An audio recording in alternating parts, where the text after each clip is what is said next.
Il y a une question que presque personne ne se pose en préparant une sélection. Pas est-ce que je cours assez, pas est-ce que je suis assez endurant. La vraie question c'est qu'est-ce que je suis en train de développer exactement? Est-ce que c'est de ça dont j'ai réellement besoin maintenant? Parce que l'endurance n'est pas une chose, c'en est deux. Et confondre les deux, c'est passer des mois à travailler le mauvais levier au mauvais moment. Dans cette vidéo, je vais t'expliquer la différence entre capacité aérobie et puissance aérobie, ce que chacune produit concrètement et laquelle tu dois prioriser selon le temps qu'il te reste avant ta sélection. Et si tu souhaites structurer ta préparation, je te laisse candidater pour l'accompagnement, le lien est en description. Quand on parle d'endurance en préparation, la plupart des candidats pensent à une seule chose, courir longtemps. Ils ont partiellement raison, mais courir longtemps peut vouloir dire deux choses très différentes selon comment tu t'entraînes. La capacité aérobie, c'est ton réservoir, c'est la quantité d'énergie que ton système aérobie peut produire sur la durée, c'est ce qui te permet de tenir 1 heure, 2 heures, 4 heures d'effort continu à une intensité modérée. C'est ton moteur, c'est le moteur diesel, pas le plus rapide, mais c'est celui qui dure. Elle se développe principalement par des efforts longs à basse intensité, c'est ce qu'on appelle la zone 2, l'endurance fondamentale, une allure où tu peux parler, où tu n'es pas essoufflé, où tu construis sans te détruire. C'est ce qu'on a déjà évoqué dans une précédente vidéo. La puissance aérobie, c'est le plafond de ce moteur. C'est la capacité maximale de ton système à utiliser l'oxygène, ce qu'on appelle la VO2 max. C'est ce qui détermine à quelle vitesse tu peux aller quand tu pousses vraiment. C'est le moteur qui te permet de tenir à une allure élevée sur des efforts intenses. Elle se développe par des efforts de haute intensité, d'intervalle, de fractionné, de travail en zone 4 et en zone 5. Ces deux qualités sont liées, mais elles ne se développent pas de la même façon. Et elles ne servent pas au même moment dans une préparation. Avant de te dire laquelle prioriser, il faut comprendre ce que la sélection va réellement solliciter. Une sélection sur plusieurs jours, voire semaines, c'est principalement de la capacité aérobie, des efforts longs,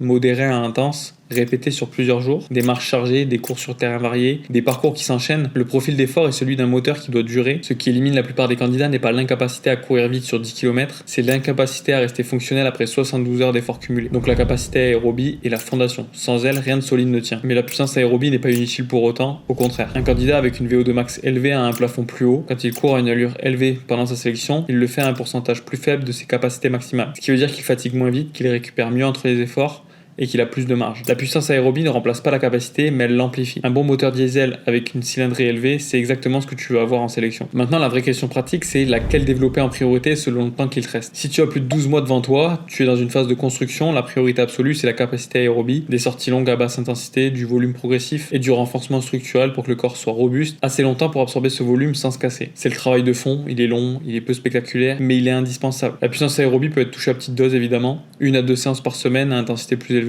pour ne pas perdre cette qualité, mais elle ne doit pas dominer la semaine. Si tu as entre 6 et 12 mois, tu entres dans une phase de développement mixte, la base aérobie est posée où elle devrait l'être, tu peux maintenant intégrer plus de travail à intensité élevée sans sacrifier ce que tu as construit. 1 à 2 séances de haute intensité par semaine, des intervalles, du fractionné court à allure élevée, et tu continues à entretenir un volume long à basse intensité, sans le réduire significativement. C'est justement la phase où les deux qualités se développent en parallèle, elle demande plus de gestion de la charge parce que la combinaison des deux peut vite devenir trop lourde si elle n'est pas pilotée correctement. Si tu as moins de 6 mois, tout change. À ce stade, tu ne construis quasiment plus. Tu spécifies et tu affines ce que tu as déjà. La priorité bascule sur la spécificité, s'entraîner dans les conditions qui ressemblent le plus à ce que la sélection va imposer, des efforts à l'intensité des épreuves, des séances qui reproduisent la structure de ce que tu vas traverser. Le travail à haute intensité reste présent, mais il devient plus court, plus ciblé, moins volumineux. L'objectif, c'est de maintenir les qualités acquises et d'entrer en sélection dans un état de forme stable et pas cramé. Dans les 3-4 dernières semaines, tu réduis la charge progressive pour arriver frais, peut-être pas à 100%, ça n'existe pas, mais avec des réserves, avec un corps qui a emmagasiné des mois de travail et qui est prêt à encaisser. Je vais te donner l'erreur que je vois le plus souvent sur ce sujet,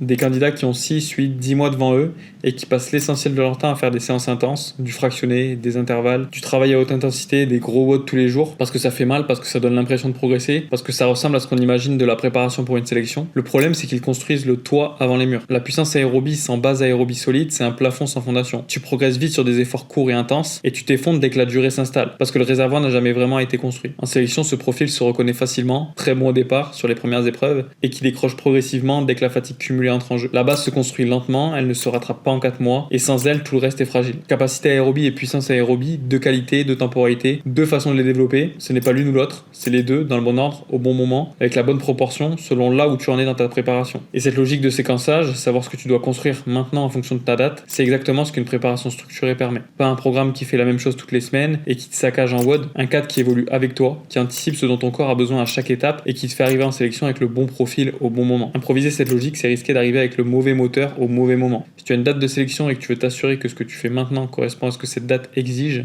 candidate via le lien en description. On regarde ensemble où tu en es et ce que ta préparation doit prioriser. Le lien est en description. À la prochaine.